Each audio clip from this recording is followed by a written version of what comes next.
susukatin kung anong klaseng mga tao yan. Sasabihin ngayon ng Joey Salceda, walang paglabag. Ipakita mo sa akin, Joey Salceda, na merong building permit, yung transmit, dyan lang magkakalintikan tayo. Hanggang ngayon ba, wala pa rin building permit? O di, ipalitaw nila. Sasabihin ko sa iyo ng diretso ito. Mananagot ka, hindi lamang sa iyo mga kababayan sa Albay, mananagot ka sa buong mamamayan ng Pilipinas pag tinuloy mo yan. Lahat ng kanilang violation at minultiply ko sa 200 pesos per day per violation. Alam mo kung magkano nakwenta ko? 1.6 trillion pesos. Wow, laking pera. Pagkatapos sasabihin ni Joey Salceda na kumakandidato ng gobernador ng Albay. Nako, Sana narinig po ninyo sa mga mamamayan ng Albay. Kaya si Joey, alam mo, pagka nagkita kami niyan, sasabihin ko sa kanya, sinungaling ka, Joey, sasabihin ko sa iyo. Si Joey Hindi Salceda. mo man lang tinignan ng records ng ng House. Tingnan mo yung record ng 18 Congress. Kinuwenta ko pa nga lahat ng violation niyan kung pag-uusapan inisa-isa ko. Ayun. Sagutin mo nga ako. Di ba mas masarap yung tumulong ka pero wala ka nilabag sa batas? Sasabihin mo na tumulong ka pero napakarami yung batas na nilabag. Yan ang gagamitin mo ngayon dahilan. Wala maisagot eh. Bakit mo gagamitin? Ngayon social media eh. Ako nga, magmula nung masaray ang ABS-CBN, hindi na ako nanonood na lang ako Netflix eh. Ang source ko na lang impormasyon, Jerry, at saka yung social media. Mas maganda pa yung social media, mas marami pang totoo dyan eh. Hindi ko sinasabing lahat ay totoo. Pero kung halimbawa, titingnan mo yung average, mas marami pa yung totoo dyan kaysa sa mga mainstream media natin. At saka mas mabilis ngayon. Sana magkausap kami nitong Salceda na ito eh. Ayun. Kaya lang sinasamantala niya kasi mag-graduate na ako eh. Usapan po ito sa social media at ngayon ay nakita rin natin ito pong House Bill number 11252 at ito po inintroduce ni Congressman Joey Sarte Salceda ng Albay. At ito ay kinakailangan namin ng inyong mga reaksyon sapagkat naging napakalaki po ng papel ninyo noon ukol sa isyong ito. Pagka ako mag-comment, bias ako. Pero gusto na rin namin marinig, Kong, ang inyong komento ukol sa bagay na yan, Kong. Magpapaka-bias ka na rin. Opo. Dapat na lang siguro. Minsan kasi yung pagiging bias kailangan din natin. Anyway, ang titulo po ng kanyang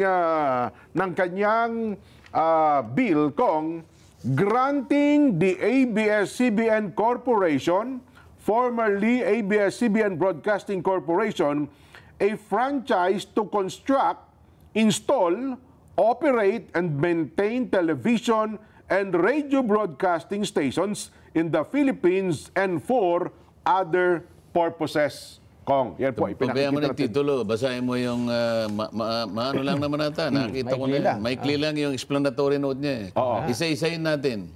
Una. Yan. First paragraph. Opo, medyo malayo-layo ng konti, pero yan, nakikita naman, ikaw ba, Nelson? Nakikita mo? Sige, ikaw si Nelson na lang. Medyo malayo yung aking... The Securities and Exchange Commission, SEC, and the Bureau of Internal Revenue, BIR, during House deliberations on the ABS-CBN franchise in the previous Congress, certified that the franchise grantee did not violate ownership restrictions. Did not violate, ha?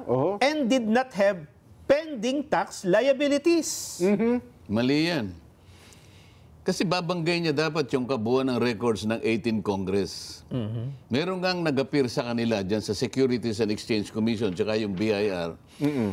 Ngunit nung isa-isahin na namin, hindi naman naging blanket authority na wala silang liabilities. Ang totoo niyan, nung ilabas na natin yung kanilang mga eskema na ginamit, para sa ganun, maitago nila yung tunay na halaga ng buwis na dapat ibayad sa ating pamahalaan.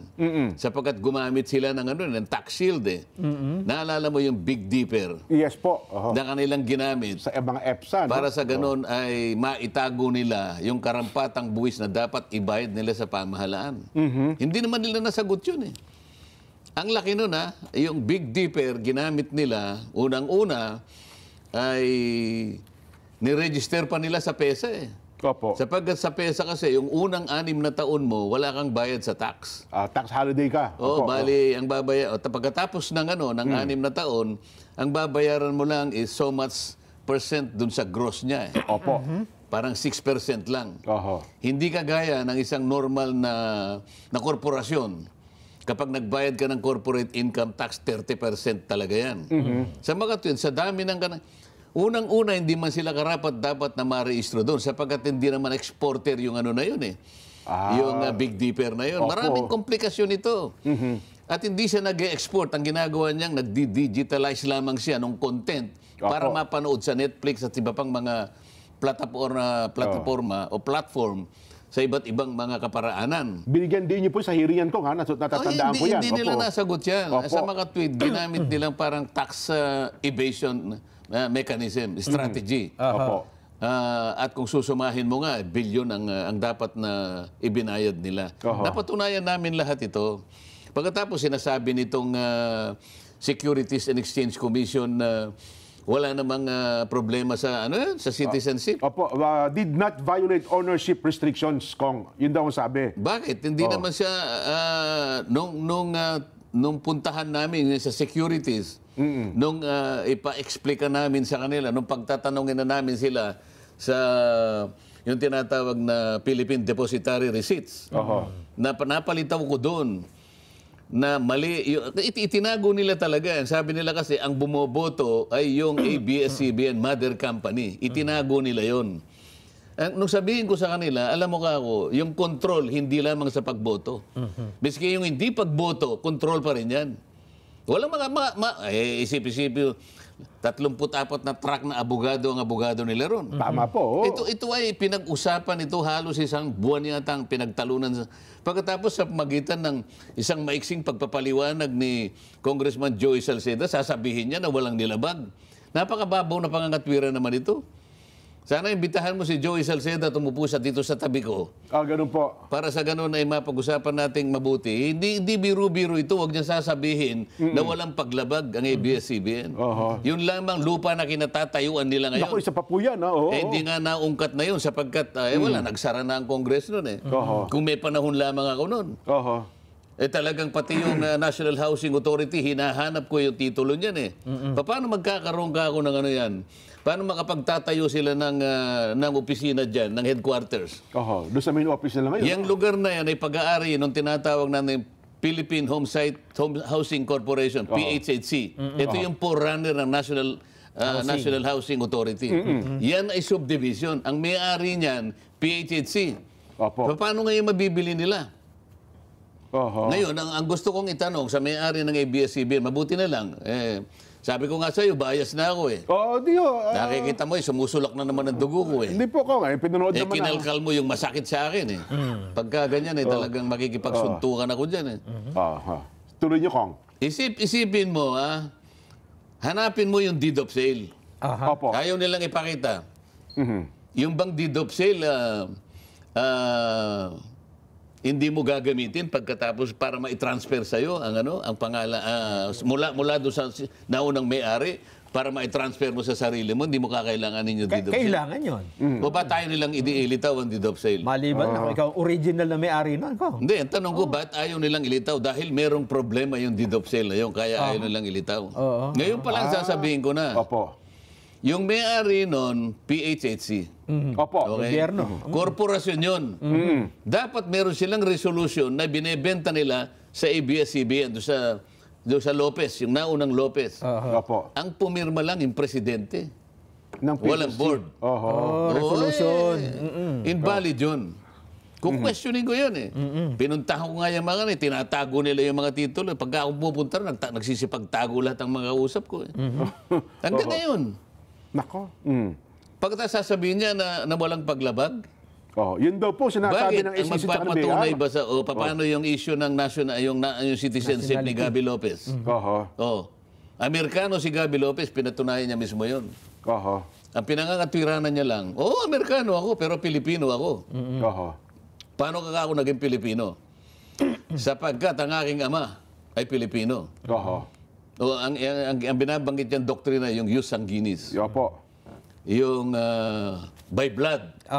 Yung Amerika kasi ay jus soli.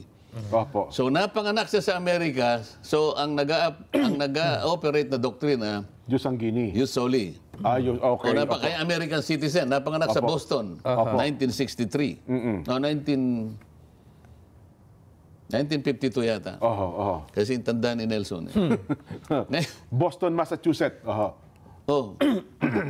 Bakit hindi mo ako inirehistro yung iyong birth sa Amerika? Palagay mo, ikaw kasi bata ka pa, so kapapanganak mo lang, hindi ko naman inihingi sa yung ikaw magrehistro ng iyong pagkapanganak. Pero yung tatay mo, yung nanay mo, ba't hindi ka nirehistro sa pinakamalapit na konsulada? So, hindi niya masagot. O palagay mo na, nung ikaw ay magkaisip, na nag-aaral ka na, alam mong Pilipino ka, bakit hindi ka nirehistro? Kahit na late registration, pwede naman. Pwede naman, opo. Nakuha mo lang, naisip mo lang na gumawa siya ng paraan na ma-recognize siya sa Filipino citizen, mahigit na 4 na taon nang nakakaraan. Bakit? 40 taon mahigit. Oo. Opo. Sa mga katuwid, parang ano mo lang, parang belated afterthought mo lang yan. Parang, siguro magagamit mo lang na convenience dahil paruot parito ka rin dito sa Pilipinas. Tama po. Pero kahit kailan, hindi mo ni-renounce ang iyong citizenship. Sa pinangangatwiran niya, kahit na Amerikano ako, Pilipino naman ako. Opo.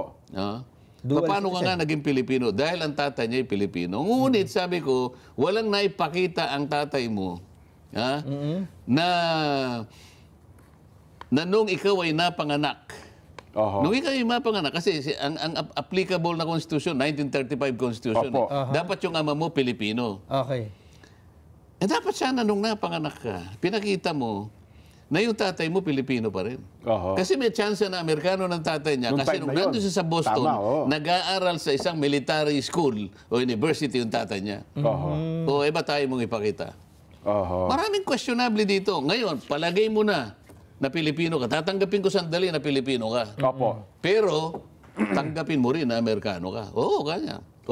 Mali ka din. Walang sinasabi ang saligang batas na 100% Pilipino pero may kasama pang isang Amerikano. Walang sinasabi. Ang sinasabi lang ang pagmemayari 100% na Pilipino. Ayun. Wala siyang sinabi na isangkot mo ang yung pagiging Amerikano.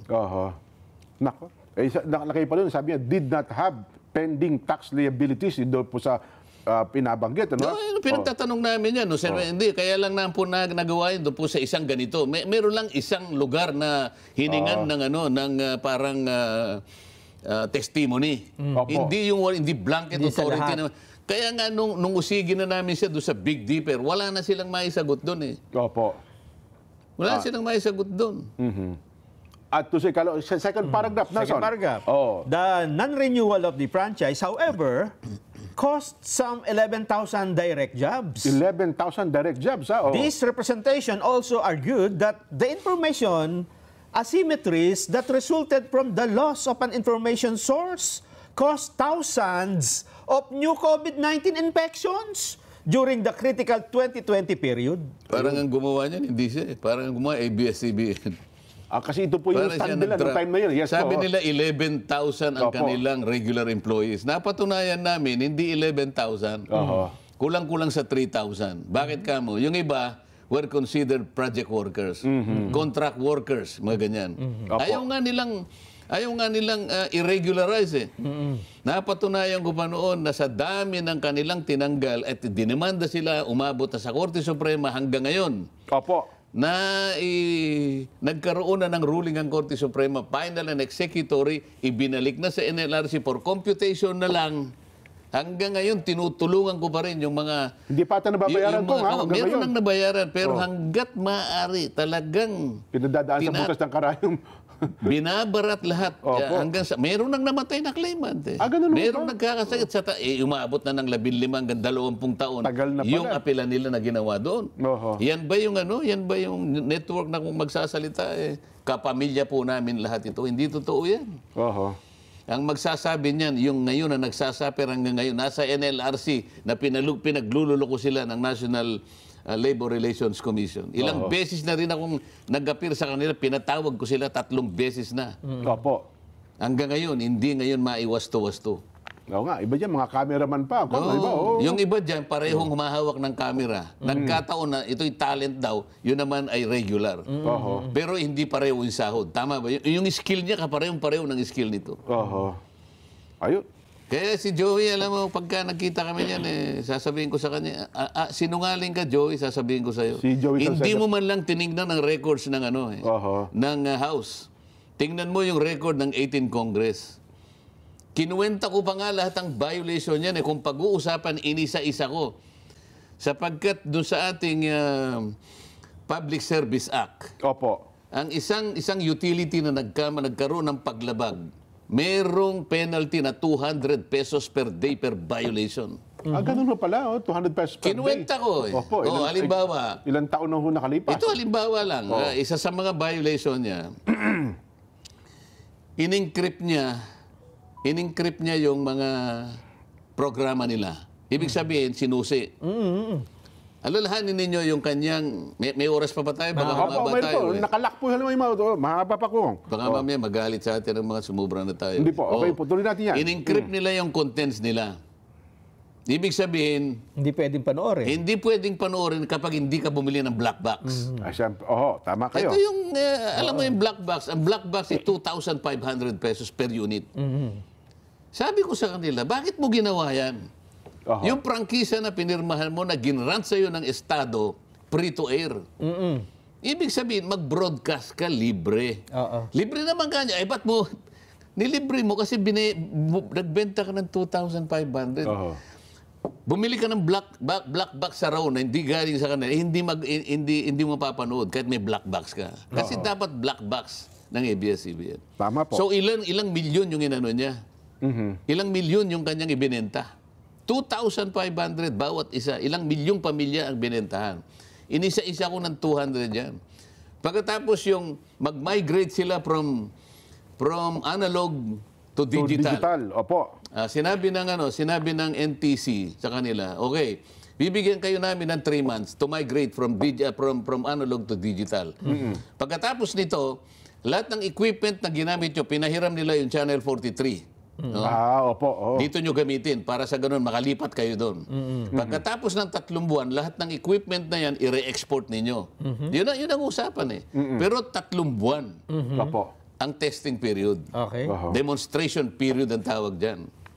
Ilang taon na ito na alam ko pa eh. Opo. Yung iba na yung mga detalye nakakalimot. Pero yung iba, pagkatapos sabi niya ganan, ibenta mo, export. Hindi nila na-export. Binilang ko uli yung mga yan. Opo. Sabi niya 3 months lang. Alam mo kung kailan tumagal yon? Hindi 4 months, 4 na taon at 3 buwan. Oho. Kinuwenta ko na naman yan.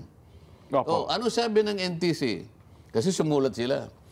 Mr. NTC, pwede po ba kaming magpalabas ng yung boxing po ng Pilipino tsaka Mexicans? Opo, Manny Pacquiao yata Ayan. yun. Opo. Sabi na hindi pwede. Wala pa kayong yung tinatawag na CAS, yung Pay-per-view. yung pay-per-view, wala pa tayong regulasyon. Babayad, Alam mo yung problema kasi, sabing ganun, mabilis ang technology. mababaw. Hindi tayo makasunod yung regulatory, kasi regulatory ang NTC, ang bilis-bilis ng technology. Ang bagal ninyo eh, ganun ang ano nila. Sinisi. Ang bagal ninyo eh. Hindi kayo makaabot sa amin. Hanggang sa dumating yung Pacquiao fight. Sayang nga yung chance, parang gano'n. At saka yung negro, si... Kawili, ng pangalan kalaban ni Pacquiao. Si Mayweather. Ayan. Opo. Sinabi ng ganito, huwag kayong magpapaano. Huwag kayong talagang... wala pa yung... Ano na ba si CIS? Nakalimutan ko. Sumulat sila kunwari ng April 30. Opo. O April 1. Ang laban ng Mayweather at saka ng Manny Pacquiao parang May 15 or something. Nakalimutan ko na. Ito naman kasing kabagalan ng NTC, hindi kaagad nasagot. Okay. Ngayon, nakapagbenta na sila nung fight na yun. Milyon na yun. Ang sinabi na hindi kayo pwede. Nung sumagot, 1 linggo na lang maglalaban na. Ang sabi ng ABS-CBN, hindi na po namin pwedeng i-atras ito. Nasingil na po namin sa ganito yung ganito. Nakapagbayad na po. Ba't hindi nyo ibalik na lang, hindi ba? Opo. Sa kasakiman nila, Balik bayad. ay hindi po kanya. Nilabag nila. Walang tuntunin. Pinilit nila yan. Kaya nung sinuma ko lahat ang mga bahagi nito na isa lang ang channel nila. Lahat ng kanilang mga program kinonvert nila into channel. Yung isang channel naging 11 channel. Yan ang kagagawan ng isang channel na bunga kala nila makapangyarihan sila. Na ang entitlement nila ay talagang kahit na batas lalabagin. Kami ang batas. Yan ang style nila eh. Binilang ko ngayon lahat ng kanilang violation at minultiply ko sa 200 pesos per day per violation. Alam mo kung magkano nakwenta ko? 1.6 trillion pesos. Wow, laking pera. Pagkatapos sasabihin ni Joey Salceda na kumakandidato ng gobernador ng Albay. Nako, Sana narinig po ninyo sa mga mamamayan ng Albay. Ang ganda na lang. Bahala na po kayo. Third paragraph, Nelson. Third paragraph. Third paragraph. Para may paliwanag natin. Prior to the rejection Hindi ko na mapapaliwanag ng third paragraph. franchise renewal, prior, some 36% of Filipinos derive their news and entertainment from the channel. ABS-CBN's extensive regional network, Reach, was also the source for news and updates on impending disasters, making the channel crucial then to disaster risk reduction strategies at the local level. Totoo naman yun eh. Pero alam mo, nung tinanong ko yan doon sa abogado nila, Opo. tama naman po na kayo ay nagsisilbing inspirasyon ng marami nating kababayan. Wala pong debate dyan. At kumisan nga po, nakakatulong nga kayo eh. Totoo naman po. Although hindi po niya pinakikita po yung audit ng inyong nakukuhang mga donations. Pero hindi po ba mas maganda yung makatulong kayo, nakakasunod pa kayo sa batas? Sagutin mo nga ako. Di ba mas masarap yung tumulong ka, pero wala ka nilabag sa batas? Sasabihin mo na tumulong ka, pero napakarami yung batas na nilabag. Yan ang gagamitin mo ngayon dahilan. Wala maisagot eh. Bakit mo gagamitin? Ngayon, social media eh. Ako nga, magmula nung masaray ang ABS-CBN, hindi na ako nanonood na lang ako Netflix eh. Ang source ko na lang impormasyon, Jerry, at saka yung social media. Mas maganda pa yung social media, mas marami pang totoo dyan eh. Hindi ko sinasabing lahat ay totoo. Pero kung halimbawa, titingnan mo yung average, mas marami pa yung totoo dyan kaysa sa mga mainstream media natin. At saka mas mabilis ngayon. Sana magkausap kami nitong Salceda na ito eh. Ayun. Kaya lang sinasamantala niya kasi mag-graduate na ako eh. Ayun na nga po, Kong. Hindi, ang balita nga natin, Kong, hanggang papaspasan daw ata ito hanggang bago magsimula pang itong mga buwan na ito, Kong. Pwede ba nilang gawin yun? Nagbukas ang address bahala sila, mananagot sila sa ating mamamayan. Ibig ko sabihin, ibibigay nyo ba yan nang hindi man lang nila itinutuwid ang mga pagkakamali na aming napatunayan sa pamagitan ng isang masusi at mahabang pagtalakay ng mga problemang kasangkot ng kanilang paghingi ng renewal noong 2000. Year 2000. Isip-isipin mo kasagsagan ng COVID-19, yan pa yung aming pinag-uusapan. Totoo po, Kong. May mga hearing noon kayo, marami nakamaskara pa kayo dyan, Kong. Pero pantay ang labanan, patas ang labanan, hindi kagaya ng Quadcom. Sapagkat ang abogado nila, sinasabi ko sa'yo, everyday ibang set. Totoo po. Battery of lawyers ang kaharap nyo doon. Talagang baterya, di baterya talaga. Yung last part. Masasabi ba natin hindi patas sa labanan? Ay, at saka nakapagkokonsulta. At marami pa silang ginagamit na kagaya ng gamit mo ngayon. Samantalang ako, yellow pad lang ang gamit ko. Ito to, yung pinakamaganda yung huli. Yung pinakahuli. Yung pinakahuli. Yung sabi niya. Given the merits of renewing the franchise, as well as the clarifications made by the government agencies niliwanag daw ng mga government agencies over certain allegations against the grantee, this representation urges Congress to reconsider the non-renewal of the franchise by the previous Congress. Yun. In view of the foregoing, the approval of this bill is urgently sought. Urgently sought. Joey Sarte Salceda. Sagutin mo, Jen. Yan na, ang malaking problema ni Congressman Joey Salceda na tumatakbo ngayon na gobernador ng Albay. 1,000 kabulaanan. Congressman Joey Salceda. Sana mag-isip ka at kung talaga ikaw ay nagmamahal ka sa bansa mo, sasabihin ko sa iyo ng diretso ito. Mananagot ka, hindi lamang sa iyo mga kababayan sa Albay, mananagot ka sa buong mamamayan ng Pilipinas pag tinuloy mo yan. O yan masasabi ko lang sa kanya. Mukhang, well, kung Sana nakikinig ka. Oho. Sana. Tignan natin ko kasi may mga bali-balita nga tayo. Talagang pagkahain to at pagdating daw po ata sa Lunes, ng opening, pagang papaspasan daw ata nila ito. Ilitaw natin ngayon yung kanilang yung pilitin natin ngayon sinuhin. Nasaan yung titulo ninyo dyan? Yung lupa. Oo nga pala. Alam mo ba na isa sa napatunayan, nagkulang lang ng panahon, namatay kasi si Congressman Datol. nga pala, si Siya yung Datol. kukuha ng certification. Pati yung kanilang transmitter diyan ay walang building permit. Saan ka naman nakakita pinakamataas na transmitter sa ating bansa? Ginawa yan ng walang building permit. Kaya nga dati nag-iisip. Sinasabi ko sa inyo, pagka pinakamakapangyarihan, pinakamaimpluwensyang network, walang batas-batas sa kanila. Magtatayo ka lang ng barong-barong, may building permit ka eh. Totoo. Kahit ano lang, dito sa higpit ng sa Quezon City, ito magtatayo ka ng napakataas na transmitter, walang building permit. Diyan mo susukatin kung anong klaseng mga tao yan. Sasabihin ngayon ng Joey Salceda, walang paglabag. Ipakita mo sa akin, Joey Salceda, na merong building permit, yung transmit, diyan lang magkakalintikan tayo.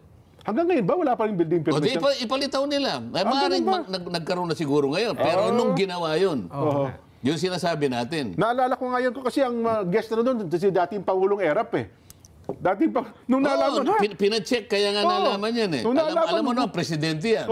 Pupunta dyan. Ngayon, naging basic na sa yung mga staff. Titingnan muna. May building permit. May kaibay, ganyan. Kaya nga nung pinakita, wala silang may pakitang building permit. Wala pa ng building permit. Dito pa lang anong sasabihin mo ngayon na walang paglabag? Nako.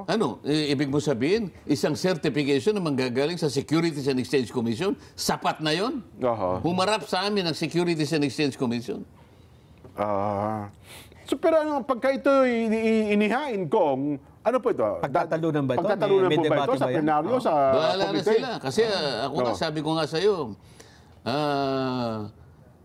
sa panig ng mga komite ngayon, hindi na natin malaman kung mayroon pang rule of law eh. Nako. Kasi ang isa sa mga dagdag na hindi naman ako member dyan. Baka mamaya, huwag nyo nang pagsalitain dyan yan. Ganon. Hindi kasi... baka harangin na ako dyan. Hindi na ako makakaupo dyan. Ganon ho baga? Hindi ba tinangka nilang huwag na akong pagsalitain? Isip-isipin mo, tinanggal nila ako sa lahat ng aking membership sa komite. Ang pagkakaakala ko naman, habang ako ay isang miyembro pa rin ng Kamara, pwede pa. May karapatan naman akong umupo doon at mag-participate sa kanilang pagtatalo. Sabi ko doon sa aking staff, ipalista mo ako, gusto kong magtanong.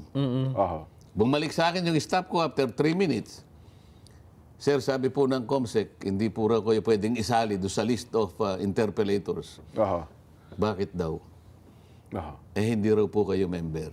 Sige, hayaan mo na ako, i-raise ko mamaya. So, ang una kong ni-raise, Mr. Chair, ano po ba ako yung legal basis ng ating COMSEC na pagkakasabi niya na ako po hindi na pwedeng magpalista dito sa committee ito sapagkat ako po hindi na member. Hindi niya sinagot. Nang sinabi na lang, I will include you, Your Honor. Huminto na ako. Oo nga naman. Ba't kinakailangan ko bang ilaban sa lahat ng pagkakataon kung makakapagsalita ko? Hindi. Wala na ako ng gana eh. Kaya hanggat mapipigil kayo, pipigilin kayo. Anong klaseng Anong klaseng kongreso? Ngayon pa namang ako'y kahuli-hulihan ko na dito sa kongreso. Ngayon ko pa nakita. Nako. Itong uri ng mga... Talagang ang chismis pa naman kung kapag ito'y naibalik, mukhang isa kayo sa mga pinupuntirya nila. Kapag ito daw nag-operate na uli. Paano ngayon ito? Ulitin mo nga. Ang balita ko, chismis naman ko, kapag ito daw pwede nakapag-operate. Ginagalit lang ako nito Ayaw na kitang patusin. Ginagalit mo lang ako Hindi, ang balita ko naman ata, magiging manager na si Ako naman ako kukuning manager. Baka mabalik ito. Yun nga. Kasi meron pa ito na hindi nabibenta ka na. May stocks pa ako doon. May stocks ka pa doon